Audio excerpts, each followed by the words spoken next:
Les amis, bienvenue dans une nouvelle vidéo. Grosse vidéo au programme aujourd'hui, dans laquelle on va essayer de prédire le classement de Ligue 1 de la saison 2024-2025. Donc vous n'êtes pas sans savoir qu'avec les droits TV et tout ça, c'est un peu le bordel, on va pas se mentir. Donc on va essayer de faire ce qu'on peut pour prédire le classement de Ligue 1. C'est vrai que les mercatos, ils ont eu un peu de mal à commencer, c'était pas forcément facile. J'ai dû faire des choix. Bon, ça se trouve, j'ai totalement planté, hein, donc si vous êtes supporter des clubs que je mets relégués ou qui ne sont pas forcément en Europe alors qu'ils jouent l'Europe. Donc alors en 18e et dernière position, j'ai décidé de placer le SCO d'Angers. J'ai vu sur Twitter, j'ai vu sur les réseaux sociaux qu'il y en avait pas mal qui plaçaient le SCO d'Angers assez bas, d'autres qui le placent un peu plus haut. Moi je le place quand même 18e et dernier, parce que pour moi il y a trop de carences à trop de postes. T'as un mercato, il y a quand même eu 5 recrues. T'as Alevina qui est arrivé en tant qu'ailier droit, mais il est blessé, donc pour l'instant tu ne peux pas l'utiliser. T'as Jean-Eudes Alolou qui sort d'une saison blanche avec Strasbourg, qui a été recruté donc libre, si je ne dis pas de bêtises, en un milieu défensif, qui pour moi avant sa saison blanche était vraiment un bon élément en Ligue 1. C'était pas incroyable, mais c'était pas dégueulasse non plus. T'as Carlen Arcus. Alors là, je connais pas du tout Carlens Arcus, je sais pas si je prononce bien le nom. 28 ans, qui vient du Vitesse Arnhem, donc du coup aux Pays-Bas. Donc là, je sais pas ce que ça vaut, latéral droit. Ne m'en veuillez pas, voilà, c'est mon classement, vous avez le vôtre, et voilà. Avant que la vidéo commence, n'hésite pas à t'abonner, à lâcher un petit pouce bleu, à partager la vidéo et à commenter la vidéo en prime si vraiment elle te plaît beaucoup, ou si tout simplement j'ai oublié de dire quelque chose, ou en tout cas que j'ai oublié de mentionner quelque chose à tes yeux, et qui mérite d'être mentionné en tout cas. Donc voilà, on est ensemble pour, ouais, je pense au moins une bonne trentaine de minutes, et ouais, allez, c'est parti. Et enfin, vous n'êtes pas sans savoir que les Girondins de Bordeaux, ils ont tout simplement coulé, quoi. Donc t'as deux petits jeunes qui viennent des Girondins de Bordeaux. L'un a 20 ans, il s'appelle Jacques Ecomier. C'est pas une super recrue pour moi. Biumba, c'est pareil, 19 ans, milieu défensif, qui vient des Girondins.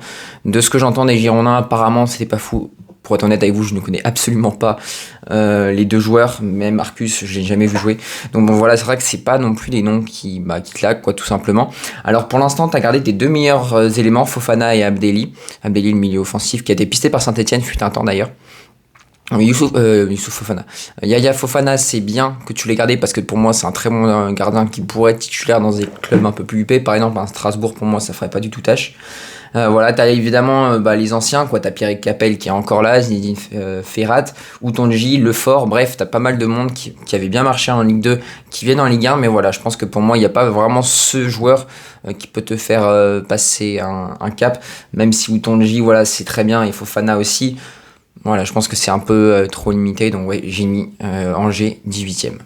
Alors 17e place, en avant-dernier du coup, est relégué malheureusement.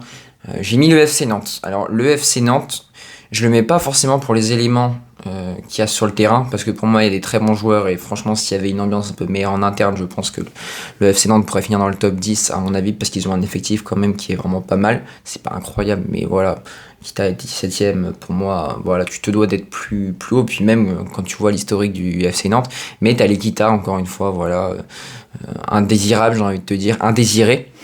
Tout du moins, et ouais, on attend qu'ils partent, quoi, tout simplement. Même moi qui suis supporter lyonnais, enfin en tout cas pas du FC Nantes, j'en entends beaucoup de mal, et c'est vrai que je m'intéresse pas forcément beaucoup au FC Nantes, mais ouais, quand tu t'y intéresses un peu, tu te dis bon, compliqué, t'as des velléités de départ. Alban Lafont, 25 ans, ça fait assez longtemps qu'il est au FC Nantes, il a pas fait une bonne saison l'an dernier. Je pense que voilà, il y a un départ qui s'impose. Moi, personnellement, je ne le retiendrai pas. Le supporter nantais, n'hésitez pas à me dire ce que vous en pensez du cas Alban Lafont, ce que vous feriez avec lui. Pour moi, voilà. Il avait fait des bonnes saisons, mais je trouve l'an dernier, c'était la saison de trop. T'as Pedro Chirivella également, là, valeur sûre de Ligue 1, qui veut aller ailleurs. C'est compréhensible en vrai, parce que je trouve qu'il a tellement donné pour le club, c'est tellement une valeur sûre de Ligue 1 qu'il pourrait tellement viser plus haut. Genre, je sais pas, par exemple, un doubleur de l'Olympique Lyonnais, par exemple, moi, je le prends tous les jours. Et puis t'as Douglas Augusto, là c'est un peu pareil, c'est un peu plus haut, un peu plus offensif comme profil, mais voilà, c'est quand même 3 cadres qui souhaitent quitter le navire. Et puis t'as quelques recrues, alors t'as 10 millions d'euros qui ont été investis sur Mathis Sabline, qui était en prêt avec son achat, donc qui était acheté depuis le rival rennais.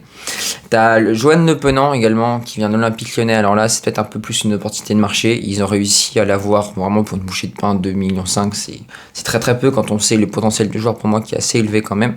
Et en tant que supporter lyonnais, j'aurais préféré en tirer 5-6 millions, je pense, même s'il n'a pas trop joué en ce moment avec les blessures. Il est quand même international espoir. Bon, pas titulaire évidemment, mais quand même. Donc je pense voilà, ça peut faire monter un peu à 5 millions d'euros. T'as Tino Kadewere, un ancien Lyonnais également, qui est arrivé libre donc depuis l'Olympique Lyonnais. Pourquoi pas, on va dire, allez, pour concurrencer Mostafa Mohamed. Après Kadewere, tout est une question de confiance. Hein. Il peut être très bon comme il peut être très mauvais. Et puis t'as Sorba Thomas, alors là je connais pas, c'est un ailier droit qui vient de Championship, donc d'Huddersfield, si je pense bien, donc prêt avec option d'achat. 4 buts, 9 assists en Championship l'an dernier, donc pas mal. On va voir comment Antoine Comboiré va vraiment manager tous ces hommes. Mais voilà, je pense qu'en interne et tout, Nantes, ça fait quelques années qu'ils flirtent avec la relégation. Sauf l'année 2021-2022, je crois, où ils finissent 10e. C'est tout le temps des places sur 16e, 15e, enfin bref, juste avant la zone de relégation. Et ces départs, en tout cas ces joueurs qui veulent partir, et Nantes qui a du mal à recruter, faute de moyens, faute aussi des droits TV, je les mets 17e. Alors là, le Havre, maintenant, je les mets 16e.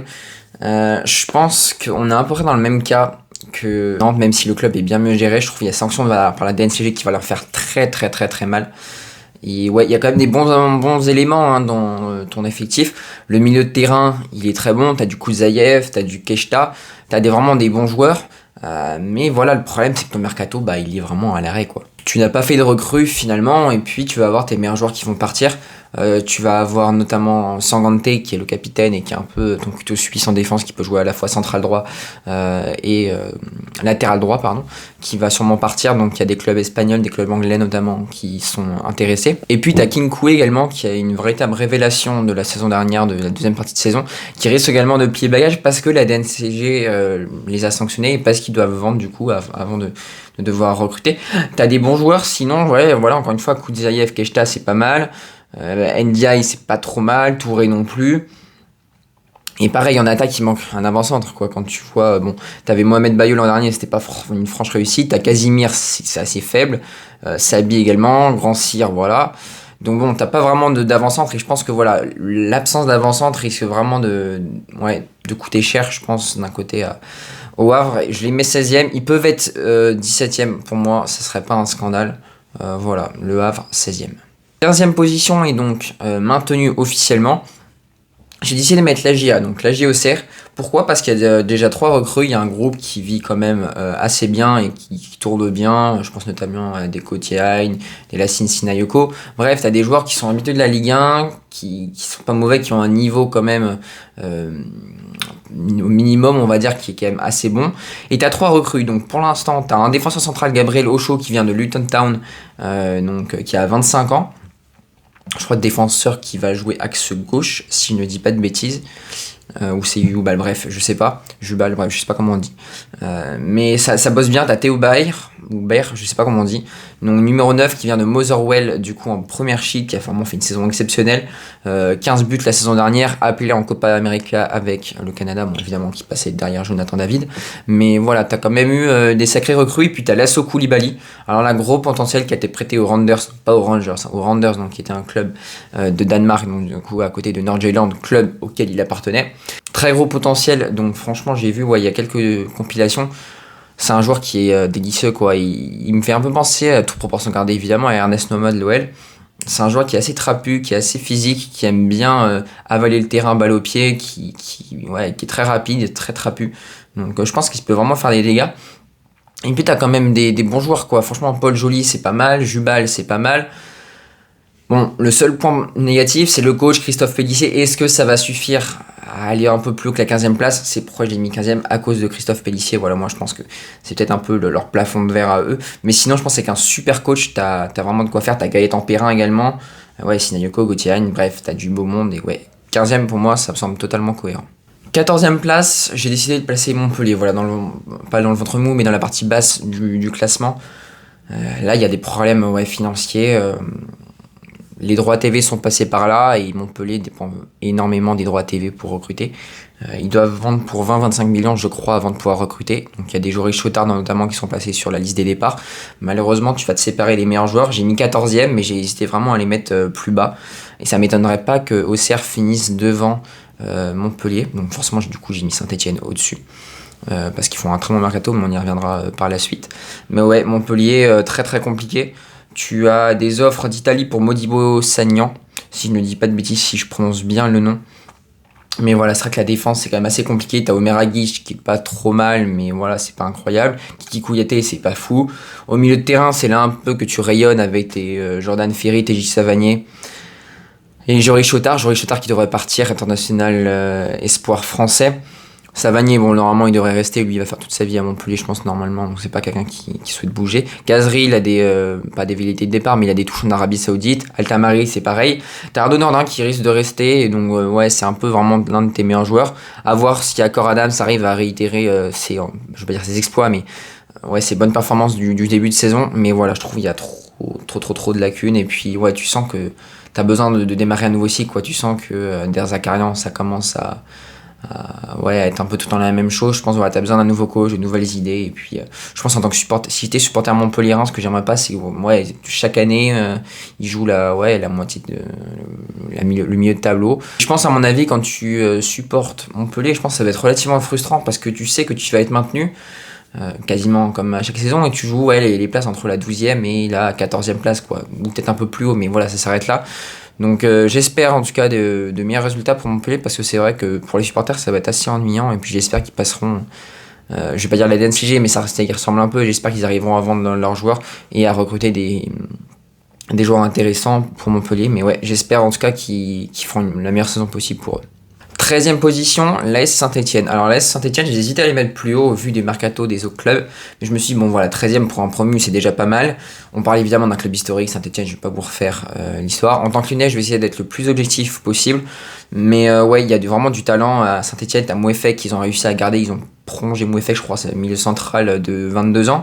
T'as Larsonneur qui est un gardien, je trouve, extrêmement sous-coté, qu'ils ont réussi à garder. T'as Bouchouari, également le petit milieu, je crois, marocain, si je ne dis pas de bêtises, qui est très très fort. Davilashvili qui sort d'une superbe saison avec les Girondins de Bordeaux, 8 buts, 8 assists. Donc voilà, là, ça opportunité de marché, je crois, pour 6 millions d'euros. T'as Boaki, alors je sais pas si je le prononce bien, donc milieu offensif, 23 ans. Donc, pas mal de milieux offensifs. T'as Miladinovic, alors c'est vrai que je connais pas tous les joueurs, hein, attention. Et il y a Younes Abdelhamid qui vient du Stade de Reims. Et ouais, c'est vrai que t'as une super équipe quand même à Saint-Etienne, au vu d'une équipe de promus, évidemment. T'as un repreneur qui est assez solide finalement, et tout va pour le mieux finalement pour Saint-Etienne. Et même si je n'aime pas la Saint-Etienne, j'ai quand même envie de les voir réaliser une bonne saison. Bon, évidemment, je serai pour l'Olympique Lyonnais, bien évidemment. Quand il y aura le derby, j'espère qu'on gagnera les deux matchs. Mais ouais, je pense que franchement, Saint-Etienne peut faire une saison, donc je les ai mis 13e. On va s'intéresser maintenant au Stade Brestois, que j'ai décidé de placer à la 12e place. Stade Brestois qui a réussi vraiment à garder quasiment la plupart de ses meilleurs éléments. Il y a juste Brassier qui est parti, qui était vraiment considéré comme un cadre de la défense avec Chardonnay. Chardonnay est resté. Pour remplacer Brassier, t'es allé chercher Abdoulaye Ndiaye, donc de 3, qui est passé par l'Olympique Lyonnais et qu'on voulait pas voir partir parce que justement c'est un central gaucher relanceur comme Brassier, quoi. Et je pense qu'il peut même aller plus haut que Brassier, c'est pour vous dire. Je comprends pas ce qu'ils faisaient à 3, ils sont allés le chercher pour une bouchée de pain, je crois que c'est peut-être 2 millions, peut-être même pas, quoi. C'est vraiment une super recrue. T'as Loco qui est resté, t'as Lismelou, t'as Del Castillo, t'as leur gardien Marco Bizot. Bref, t'as pas mal de joueurs qui sont restés. Et ouais, t'as Del Castillo, t'as Ludovic Ajorc qui est arrivé donc depuis Mainz. Alors oui, il y a la Ligue des Champions. C'est pour ça que je l'ai mis 12e et pas plus haut. Eric Roy, il fait du bon boulot là-bas. Il y a Magnetti qui est resté, t'as Madi Camara. Bref, t'as pas mal de monde. T'as Jonas Martin pour faire le nombre au milieu de terrain en tant que doublure. Je pense que voilà, il y a franchement un bel état d'esprit du côté de la Bretagne. Et je pense que, à mon avis, les supporters brestois, vous allez être vraiment hyper hypés par la saison prochaine. Puis rien qu'aller en Ligue des Champions, pour vous, je pense, à mon avis, ça va être juste quelque chose d'exceptionnel. Et en tout cas, je vous souhaite le meilleur, parce que franchement, vous le méritez. Et hâte de voir en tout cas les matchs au Roudourou. C'est dommage parce que franchement, je trouve Brest aurait mérité tellement que les matchs soient Francis Leblé. Mais bon, c'est comme ça. Les matchs peuvent accueillir la Ligue 1, mais pas la Ligue des Champions. C'est un peu bizarre. Mais bon, voilà. Mais ouais, franchement, grosse saison. À mon avis, quand même, 12e, c'est quand même vraiment bien pour ça, Brestois, malgré la Ligue des Champions. En plus, avec la Ligue des Champions, justement. Et ouais, franchement, t'as Satriano qui a été remplacé par Ajorc. Donc, gros XP de la Ligue 1 pour Ludovic Ajorc, qui va découvrir, lui, la Ligue des Champions. Donc ouais, hyper hypé par la saison de Brest, et j'espère qu'ils finiront à cette place parce que c'est une équipe que j'aime beaucoup et j'espère qu'ils vont réussir du mieux possible en Ligue des Champions. 11e, le Stade de Reims. Alors une seule recrue, c'est leur coach Luca Elsner qui est arrivé depuis le Havre. Alors là, c'est un club que je ne comprends pas trop parce qu'il y a des super joueurs, vraiment. T'as Richarlison qui va pas être remplacé, qui est parti, c'est vraiment dommage. Direction de la Fiorentina, option d'achat à 10 millions d'euros. On aurait dû se placer, nous, l'Olympique Lyonnais, je trouve que c'est un super joueur, très grand, très habile, balle au pied. Il est très polyvalent. Bref, mais t'as Diouf également qui est très bon, Okumu, Agbadou, Ito, Thomas, Nakamura, et puis évidemment Darami. Donc je dirais juste les seuls points faibles, comme d'habitude, je trouve, c'est les côtés, avec Akeme qui est pas fou et Thomas Fouquet, je crois, ou non, Thibaut De Smet, je les confonds les deux, qui est pas fou. Mais ouais, je sais pas, c'est 11e pour le Stade de Reims, c'est à peu près, c'est pareil, c'est un peu une équipe de ventre mou, qui bosse mieux que Montpellier, pour le coup, mais est-ce que Luca Elsner va réussir à faire aussi bien qu'a fait Will Steele? Je sais pas, et c'est peut-être pour ça que je les mets 11e aussi, j'ai du mal à les voir aller plus haut. Il n'y a pas de recrue pour l'instant, surtout Richardson qui va pas être remplacé, c'est quand même une pièce maîtresse de ton milieu de terrain. Teddy Thomas, il va aller sur ses 31 ans, ça commence à être âgé. Mounetsi, il est souvent blessé. T'as le milieu de terrain, là, le numéro 6, qui est parti du côté de Rennes, bon, j'ai plus le nom, mais il n'a pas été remplacé, donc c'est vrai que c'est pas mal de moves, de non-remplacement qui te posent quand même pas mal de questions. Et ouais, c'est pour ça que je les mets pas plus haut, donc 11e pour le Stade de Reims. 10e position, j'ai décidé de passer le RC Strasbourg. Alors là, c'est une équipe qui est pétrie de talent, mais qui n'a pas du tout d'expérience. Quand tu vois ton joueur le plus expérimenté, c'est un joueur qui a 25 ans, Lucas Perrin. Puis moyenne d'âge 22 ans, quoi. C'est pas suffisant, t'as pas de gardien, t'as pas un gardien suffisamment expérimenté. Voilà, ils en cherchent un en tout cas. Lopez a été un temps évoqué, je pense que ça aurait été quand même une bonne solution pour Strasbourg. Il était indésirable du côté de l'OL. Je pense qu'il a encore au moins une ou deux bonnes années devant lui, même si bon voilà, il est moins exposé sur sa ligne, ce qui faisait sa force avant, voilà. Mais il ne viendra pas, donc t'as Lecomte de Montpellier qui ne devrait pas venir non plus. T'as Guéladoué qui a été recruté, t'as Oscar Pereira. T'as du talent dans cette équipe, t'as Doucouré, t'as Diarra, Mwanga, je vais arriver, Silla, bref, t'as quand même du beau monde, t'as du André Santos également, mais le problème, voilà, c'est que c'est un club satellite de Chelsea qui prête tous ces jeunes, c'est vraiment une stratégie que j'aime pas, t'as pas d'expérience, alors oui, t'as des bons joueurs jeunes et tout, mais pas sûr que ça suffise d'aller plus haut, encore, je les ai mis 10e, je pense que ça peut finir plus bas, voilà, à voir pour le RC Strasbourg, mais ouais, puis à voir aussi comment Rosseignor va arriver à manager cette équipe, parce que manager une équipe de jeunes, c'est pas forcément toujours facile. Qui plus est, quand en face, t'as des équipes qui sont pour la plupart expérimentées. Ouais, avec des joueurs en tout cas qui ont un peu plus de bouteilles. Mais ouais, déçu en tout cas de Strasbourg. J'en attends un peu plus, surtout de ne pas recruter que des jeunes, mais malheureusement, comme ils font partie de Blue Co, le fonds d'investissement qui a repris Chelsea, je pense voilà, ça va être compliqué. Donc 10e ou moins. Voilà, moi j'ai mis 10e, mais c'est vrai que c'est un moment c'est une zone du classement. Je sais pas trop qui mettre. Donc ça se trouve, par exemple, je sais pas, on va avoir un Josser qui sera 10e ou un Saint-Etienne qui sera 8e. Et ça se trouve, Strasbourg qui sera 15e, quoi. Bon, j'ai décidé de mettre Strasbourg 10e, on verra en fin de saison si mes prédictions étaient bonnes. On s'intéresse à Toulouse maintenant, que j'ai placé en 9e position. Alors Toulouse, c'est vraiment un club que j'aime beaucoup, qui travaille tellement bien, qui a des très très bons jeunes joueurs. Logan Costa qui risque de partir, excellent. Mawissa qui est parti, Christian Mawissa, je ne sais pas comment on dit, qui est parti également, mais super défenseur central. La défense centrale, vraiment, l'an dernier, c'était pépite. Tijdalinga qui est parti pour 15-16 millions d'euros à Bologne. Logan Costa qui pourrait suivre, justement. Ils ont recruté Djibril Sidibé pour remplacer leur latéral droit de l'an dernier, Dessler, Michael Dessler, le Danois. Puis ouais, t'as des bons joueurs, t'as Cresswell qui est arrivé pour remplacer Mawissa. Bref, t'as des joueurs qui sont vraiment pas forcément très connus, mais qui arrivent à dénicher par la data et ça marche assez bien. Donc évidemment, il faudra un 9 pour remplacer Dalinga, parce que voilà, ça se remplace pas comme ça, Dalinga. Mais ouais, sinon, t'as un milieu de terrain qui est quand même pas mal. Jean Schmid, Globo en allié gauche, pas mal. Caceres, Siro, c'est des bons joueurs quand même. T'as Kamanzi en doublure de latéral droit. T'as un bon petit jeune, moi, que j'aime beaucoup. T'as Abouklal qui est toujours là, ou Al-Bouklal, bref, je sais pas comment on dit. T'as Donoum qui est bien aussi. C'est pas des joueurs qui sont forcément très connus, mais je trouve que c'est des joueurs vraiment sous-cotés. Et Toulouse, on n'en parle pas assez. Mais c'est une équipe vraiment qui tourne bien. Et sans Europe, je pense qu'ils peuvent vraiment aller chercher une belle position. Déjà qu'en Europe, l'an dernier, avec la Ligue Europa, ils s'en étaient très très bien sortis. Mais là, je pense qu'ils peuvent vraiment clairement aller plus haut avec Carlos Martinez Novel. C'est une des rares équipes qui n'a pas changé d'entraîneur et je pense que voilà, cette continuité elle pourrait leur faire beaucoup de bien et ouais, je pense que ça va être une des belles surprises de cette saison, le Toulouse Football Club. Huitième, j'ai décidé de placer le RC Lens. Alors le RC Lens, c'est un peu la pagaille cet été parce qu'ils doivent vendre beaucoup. C'est vrai que au début du mercato, t'avais l'impression que le club allait totalement descendre dans le bas du classement de Ligue 1 avec des tensions en interne, des gens qui se barrent à droite à gauche, je crois le directeur sportif qui se barre à Nice, bref, j'ai pas tous les détails en tête et je les maîtrise pas, donc de toute façon je vais pas les évoquer. Mais bref, t'as eu en tout cas, voilà, c'est un peu, on va dire ces 2 semaines un peu de tension ou même ce mois de tension qui était assez compliqué. Cela dit, t'as des recrues quand même, t'as Malang Sarr qui arrive de Chelsea, donc qui est libre.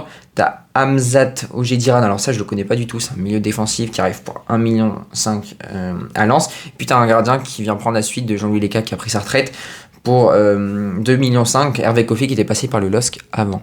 Donc voilà, et puis en ce qui concerne les départs, t'as Adam Bouska qui est parti du côté de Midtjylland, si je ne dis pas de bêtises, pour 4 millions d'euros en avant-centre. T'as le Cardinal qui est parti pour 1,5 million du côté de la Bretagne et de Brest. Et puis évidemment, on vient de l'apprendre aujourd'hui, ça a été officialisé aujourd'hui, Eli Wahi qui est parti du côté de l'Olympique de Marseille. Tu ajoutes à cela le fait que tu dois vendre pour environ 100 millions d'euros de joueurs pour être dans les clous donc du fair play financier, je crois, si je ne dis pas de bêtises. Donc tu as des défenseurs, tes meilleurs éléments, quoi, tout simplement. Donc Kevin Danso par exemple, Medina, ou encore du coup Wahi qui est parti. Tu t'attends à ce que tes meilleurs joueurs partent, peut-être Salih Samed, même s'il a moins été titulaire cette saison, mais qui pourrait partir. Donc voilà, c'est pour ça que je les place 8e, il faudra recruter très rapidement un avant-centre pour remplacer Eli Wahi. Mais voilà, je sais pas, je n'y crois pas beaucoup à ce RC Lens. T'as Will Steele qui a pas changé beaucoup de stratégie, qui adopte une défense à 3. Bon, 3-5-2, c'est pas pareil que le 3-4-2-1 de Francaise. Mais voilà, je sais pas, j'ai du mal à les voir plus, surtout avec la perte potentielle de Kevin Danso qui a déjà refusé quelques offres, je crois, d'Italie, notamment lui qui veut absolument la Première Ligue. Medina également, s'il part, ça va être difficile à remplacer et Lens n'a pas énormément de moyens. Donc voilà, attention à cela et ouais. Je suis assez déçu pour Lens et ça pourrait même finir derrière Toulouse. Donc voilà, attention, mais décevant pour Lens, je pense, cette saison. J'espère me tromper pour eux, mais voilà, 8e pour Lens. Donc maintenant, à la 7e place, j'ai décidé de placer l'OGC Nice. Pourquoi l'OGC Nice ? Parce que tout simplement, tu as une hécatombe du côté des blessures. Tu as premièrement Jérémy Boga, mais tu as surtout Terem Moffi qui s'est fait les croisés. Donc tu devais ne pas recruter d'avant-centre. Au final, tu vas devoir en recruter un. Tu as des joueurs cadres qui sont partis également. Je pense notamment à Jean-Claire Todibo et à Kefren Turam. Alors on peut dire tout ce qu'on veut sur Kefren Turam, qu'il est irrégulier et tout ça, malheureusement. Heureusement, ça reste un cadre de ton équipe qui a eu des hauts et des bas, qui était assez irrégulier, mais voilà, c'est quand même un très bon joueur de ton équipe qu'il faut remplacer. Évidemment, tu as des Youssouf Ndiaye Chimier, tu as du Morgan Sanson qui est pas trop mal, mais tu as surtout un manque au niveau de la défense. Et quand on sait que Francaise veut jouer dans une défense à 3, tu n'as que littéralement Dante en défenseur central. Voilà, donc tu ne peux même pas fournir une défense centrale correcte. Tu es obligé de faire redescendre Youssouf Ndiaye Chimier en tant que défenseur central, donc potentiellement droit, je crois, si je ne m'abuse. Donc voilà, donc t'as pas mal de recrues à faire et tout, donc compliqué. Certes, ils ont bien vendu leurs joueurs, mais voilà, maintenant il faut les remplacer. Et avec l'Europa League, je crois qu'ils vont jouer, je les mets 7e, et encore 7e pour moi, ils peuvent peut-être être encore plus bas. Donc voilà, 7e, n'hésitez pas à me dire votre classement en commentaire également. On va s'intéresser à la 6e place maintenant et le Stade Rennais. Alors le Stade Rennais, c'est un peu la même chose qu'à l'OGC Nice. Bon, ils vont pas très clairement disputer de Coupe d'Europe vu qu'ils ne sont pas qualifiés pour les Coupes d'Europe. Défensivement, c'est assez solide, mais malheureusement, offensivement, ils ont perdu beaucoup de joueurs. Ils vont perdre Désiré Doué qui va s'en aller au Paris Saint-Germain. En tout cas, c'est peut-être officiel au moment où la vidéo sortira, mais en tout cas, à l'heure où j'enregistre la vidéo, ce n'est pas encore officiel. T'as du Enzo Lefebvre qui est parti, t'as vraiment du beau monde. Bon, t'as Azor Matusiwa du coup qui est arrivé du côté de la Bretagne depuis le Stade Reims, c'est le nom que je cherchais d'ailleurs tout à l'heure. T'as du Guéladoué qui est parti également pour 6 millions d'euros du côté de Strasbourg. T'as Ablin qui est parti à Nantes. Rieder qui a été prêté du côté de l'Allemagne, je crois. Et t'as Jamel Bolessan qui est parti avec Martin Terrier du côté du Bayer Leverkusen. Donc finalement, ça fait vraiment pas mal de joueurs qui partent parce que je pense que tu ne joues pas de Coupe d'Europe. Par exemple, se séparer de Martin Terrier, je comprends pas pourquoi, parce que c'est un joueur qui revenait assez bien. Certes, tu l'as vendu 20 millions d'euros. Mais ouais, je comprends pas pourquoi tu te sépares de tes meilleurs joueurs. T'as des joueurs moyens qui arrivent, hormis Albert Grönbeck, qui est un super joueur que j'aurais énormément aimé voir à Lyon. T'as Ostigard, c'est moyen. Glenn Kamara, c'est pas trop mal, mais ça casse pas trop pattes un canard pour moi. Jordan James, je connais pas personnellement. Milieu défensif, milieu central pour 5 millions d'euros. Puis pour 3 millions d'euros, Hans Attebauer, donc pour remplacer sûrement Guéladoué, ça c'est pas trop mal pour le coup, parce que expérience Et ouais, pas trop mal, mais vraiment déçu du Stade Rennais qui vend tous ses meilleurs joueurs qui n'arrivent pas forcément à les remplacer. Heureusement, il ne joue que la Ligue 1, donc je pense que ça devrait suffire pour arriver à une 6ème place, parce que pour moi, les autres équipes, à cause des droits TV, ne peuvent pas trop recruter. Mais bon, ouais, attention à cela, et je pense une saison décevante du Stade Rennais. En 5ème position, le LOSC. Alors le LOSC, ça change pas trop d'habitude, de l'an dernier en tout cas. T'as pas beaucoup de recrues, t'as pas beaucoup de départs. T'as Yoro qui est parti pour 62 millions d'euros, t'as Ounas qui est parti libre, Yazice qui est parti libre. Alors ça, je comprends pas trop. Je lui aurais bien proposé une prolongation d'un an de son contrat, parce que pour moi, c'est vraiment un joueur qui est extrêmement scoté en sortie de banc. Il est très très fort. T'as Sarawi qui est arrivé, excellent joueur d'Erenven, qui est arrivé pour seulement 8 millions d'euros. Et t'as Mbappé qui arrive libre du Paris Saint-Germain. Muko, alors je connais pas du tout, qui arrive de Melchen en Belgique.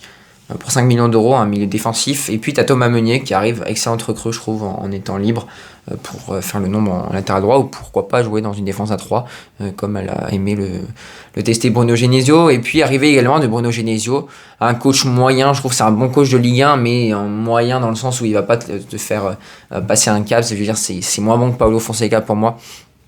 Voilà, à voir ce qu'il va faire. Pour l'instant ça commence plutôt bien. Donc voilà, c'est vrai que c'est pas une 11 qui change trop. À voir comment Ben Taleb va revenir de ses problèmes de santé. Mais ouais, je pense, voilà, bon, Lille 5ème, ça a jamais soit ça joue le titre et ça finit très haut, soit ça finit 4, 5ème, mais ça finit jamais trop sur le podium. Donc voilà, je pense que ça sera 5ème environ. Et puis voilà aussi Jonathan David, on sait pas s'il va partir ou pas. Je pense que moi personnellement il va rester au LOSC, il va partir à libre l'été prochain. Mais voilà, après ça dépendra beaucoup aussi de si Jonathan David reste. En tout cas, s'il part, il faudra que Lille ait vraiment se remplacer en tête assez rapidement, parce que le marché des neufs c'est très compliqué. Donc j'espère pour eux que Jonathan David va rester personnellement, parce que s'il part à ce moment-là, là, à l'heure où j'enregistre la vidéo, on est le 13 août à 19h. Ça va être assez compliqué de le remplacer en à peine 2 semaines. Évidemment, il faudra remplacer Lenny Yoro également. Voilà, à l'heure actuelle, t'as pas vraiment de remplaçant. T'as Mandy qui est arrivé, mais ça c'est plutôt pour faire le nombre en défense. Ou Titi qui déçoit énormément avec ses blessures notamment.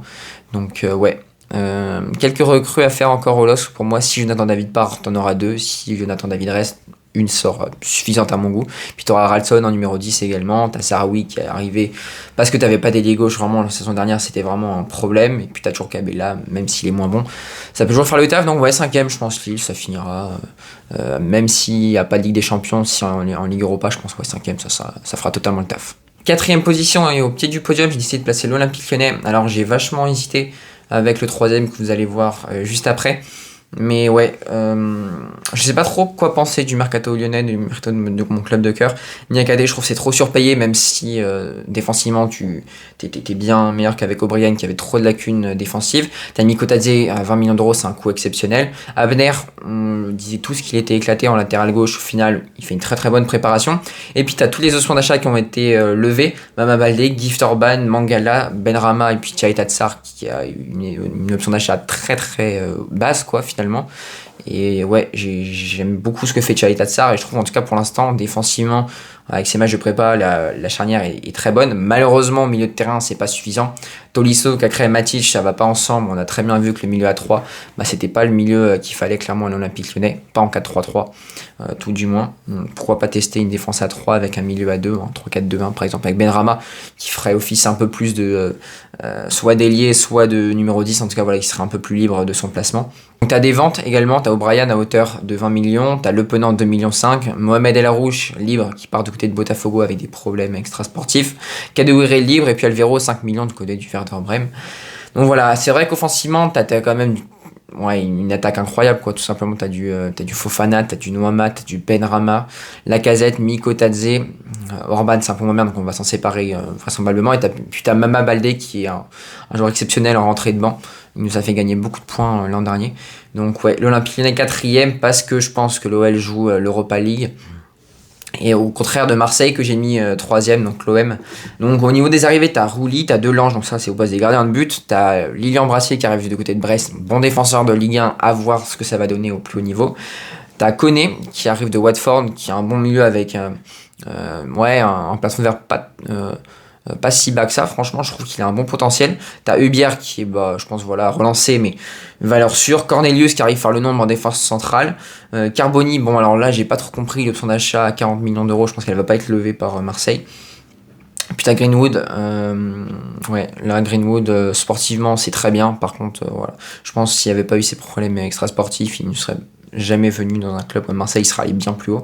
Et puis évidemment, t'as Eli Wahi, du coup, que j'ai oublié de rajouter, parce que j'ai préparé la vidéo hier soir, et donc du coup, hier soir, c'était pas encore officiel. Donc Eli Wahi qui vient se rajouter du coup à l'effectif olympien. Et puis en termes de départ, t'as Ndiaye pour 18 millions, Vitinha pour 16, Guendouzi, que je considère comme un départ, pour 13 millions, Aubameyang 9 millions, Klose 5 millions, Gay et Amavi libre, et De La Fuente également.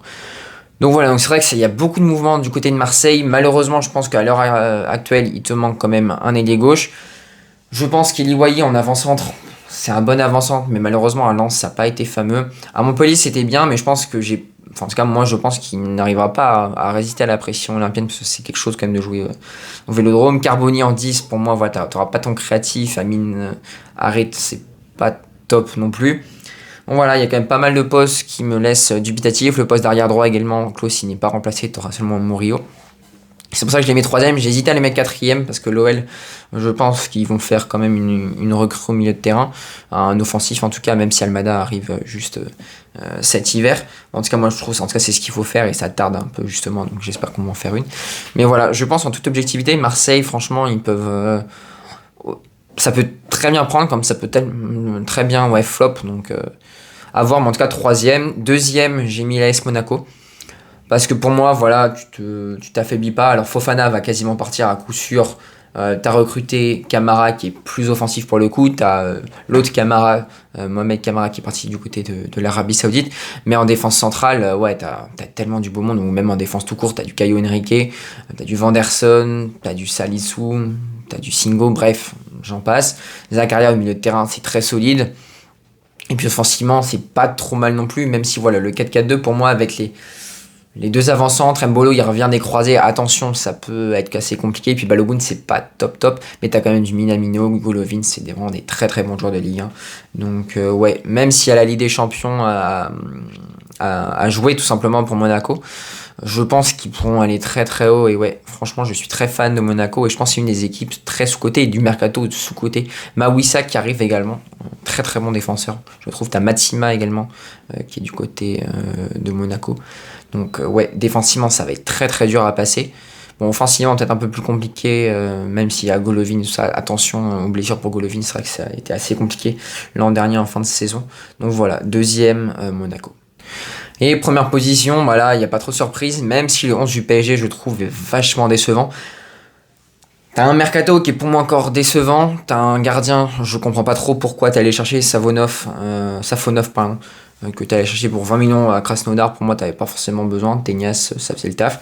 Neves, c'est une bonne recrue, mais je trouve qu'il n'y a pas assez d'impact physique au milieu de terrain. Quand t'as du Neves, du Vitinha, du Zaïre Emery, il te manque un milieu un peu 1m85 très physique. Alors certes tu vas me dire que t'as Fabien Ruiz pour 1m90, s'il est comme avec l'Espagne ça va être incroyable, mais malheureusement je n'y crois pas. Au PSG il a jamais été très fort comme avec l'Espagne à l'Euro. Donc voilà, mais il manque en tout cas ce milieu créatif, box to box, un peu, vous voyez à la Seko Fofana, un mec qui te secoue ton milieu de terrain, parce que là t'as Jean Neves qui doit faire 1m75, Zaïre Emery 1m78 et Vitinha 1m68 ou 1m72, quoi, vrai, c'est pas très très grand. Voilà, je pense que le milieu va se faire vraiment bouger en Ligue des Champions. Alors pour la Ligue 1, évidemment, c'est largement au-dessus, ça va le faire. Et en attaque, c'est pareil, t'as pas remplacé Mbappé, t'as Barcola sur l'aile gauche, mais t'as personne pour le remplacer. Le duo d'avant-centre, Kolo Muani, Ramos, c'est pas incroyable. Voilà, je pense qu'il n'y a pas vraiment ce titulaire en puissance qui avait marqué les 40 buts que marquait Mbappé par saison, en tout cas les 40 fois décisifs qui étaient Mbappé par saison. Puis à droite, t'as Dembélé avec Asensio qui est plutôt maintenant à 10, plutôt qu'un ailier droit. Donc voilà, c'est vrai que t'as un mercato qui est assez décevant. Défensivement, t'as Pacho qui est arrivé, c'est un bon jeune et tout, avec du potentiel pour 40 millions. Défenseur central gaucher, relanceur. Enfin, plutôt bon à la relance, mais c'est pas incroyable. Avec Hernandez qui a eu une grosse blessure. Voilà, t'as pas beaucoup de bancs, t'as Hakimi c'est très bien, Nuno Mendes c'est très bien, même si c'est beaucoup blessé. Et Donnarumma pour moi c'est quand même bien. Mais voilà, j'en attends plus de Paris. Bon évidemment en Ligue 1 ça sera suffisant. Mais en Ligue des Champions, je pense que Paris peut sortir en huitième. J'espère pas pour eux et j'espère qu'ils iront aller chercher cette Ligue des Champions qui leur manque depuis tant d'années. Mais voilà pour mon classement. Donc le classement avec Paris en 1, Monaco en 2, Marseille en 3, Lyon en 4, en 5, le LOSC, en 6, Rennes, 7e, l'OGC Nice, 8e, le RC Lens, 9e, Toulouse, 10e, Strasbourg, 11e, du coup, le Stade de Reims. En 12e position, j'ai mis le Stade Brestois, 13e Saint-Etienne, 14e Montpellier, 15e Auxerre, 16e Le Havre et puis les deux relégués du coup, que vont être Angers et le FC Nantes. Voilà, donc n'hésitez pas à me dire votre classement en commentaire. On s'approche là de la fin de cette vidéo, donc une trentaine, un peu plus de minutes. Si tu l'aimais, voilà, le petit like, l'abonnement, le commentaire, le partage, ça fait toujours super plaisir. Et puis nous, on se retrouve très prochainement pour de nouvelles aventures. Allez, à plus la team, salut.